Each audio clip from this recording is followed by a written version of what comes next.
In this video, we'll discuss a face reading technique that helps you sense and know a trustworthy face from a non-trustworthy face in the shortest time possible. Enjoy.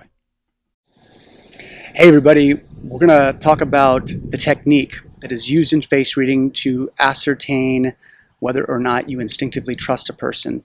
In short, how to read the heart and soul of a person. Now, a couple key ideas. When people hear this, reading the soul of a person through their face, they might roll their eyes and think, oh, new age nonsense. As I always say, fair enough. But I want you to think about this.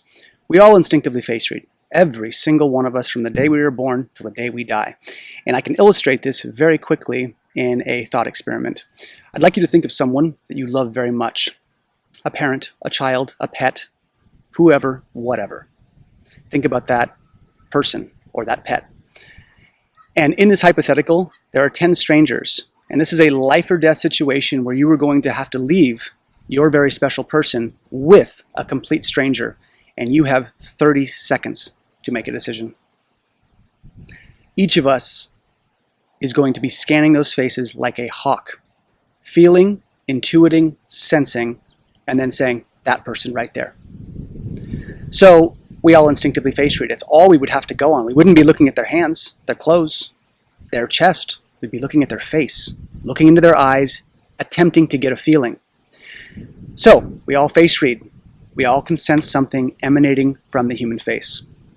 Number two, if people are like, well, you can't quantify this. This is all just intuitive, blah, blah, nonsense. There's a movie called Contact. It comes from the, I think, late 90s, starring Jodie Foster and Matthew McConaughey. In this movie, Jodie Foster is an empirical scientist.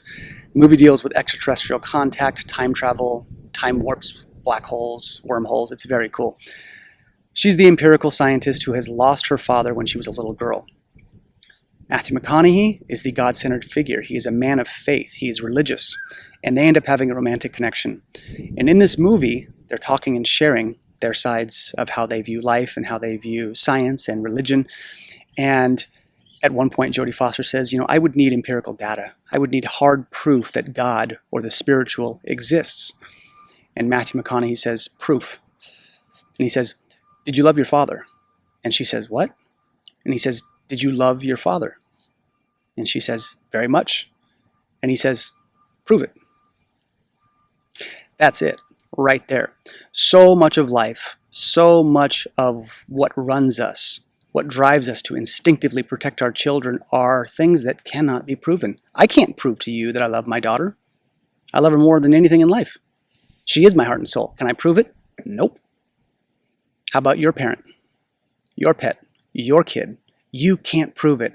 And so what I'm trying to illustrate here is just because something can't be proven on paper doesn't mean that it doesn't have weight. Oftentimes, the very things that can't be proven are the things that are worth living for. So, realize that.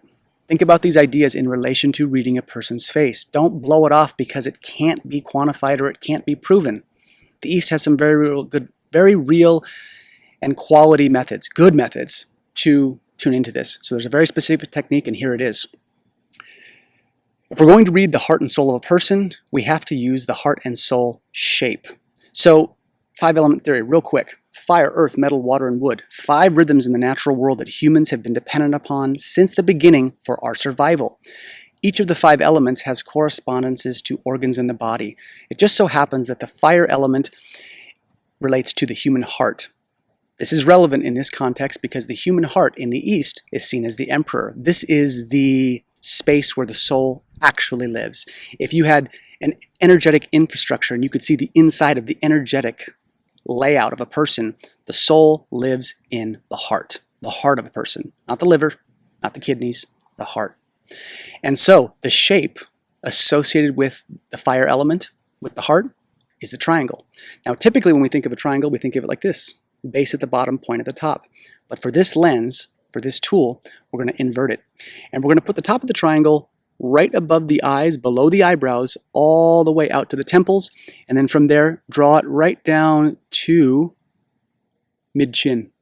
So that all you see within the context of this triangle is the epicenter of the face, the eyes, the nose, and the mouth. And then you're going to tune out the rest of the face. Everything outside the triangle, to the best of your abilities, get rid of it. Once you have that triangle overlaid onto the face, you're going to focus on the middle eye, the spot right between the two eyes, and keep your focus there as you talk to the person. And then, as you talk to the person and you focus on that middle point, you are going to tune in with your peripheral vision to the rest of that triangle, the space inside the triangle. So you're going to tune in with your peripheral vision to the two outer eyes, the nose and the mouth, and you talk to them. And you wait. Or you simply stare at them. Maybe you're having a staring contest, typically not.